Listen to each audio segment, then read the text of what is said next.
അദ്വൈതിനും സംഗീതയ്ക്കും ഉണ്ടായ കുഞ്ഞ് ഇന്ന് എല്ലാവരുടെയും ആശീർവാദത്തോടു കൂടി ഈശ്വരാനുഗ്രഹത്തോടു കൂടി 28 കെട്ട് 100 കെട്ടിൽ ചടങ്ങെന്നുള്ള ആത്കർമ്മം നിർവഹിക്കുന്നു. എല്ലാവരുടെയും അനുഗ്രഹവും ആശീർവാദവും ഉണ്ടാകുന്നു. നമ്മളെ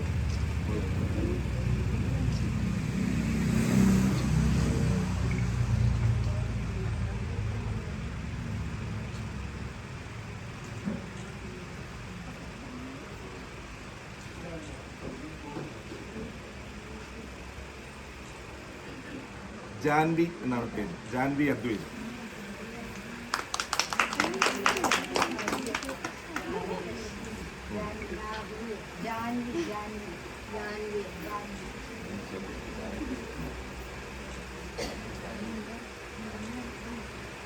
എന്താ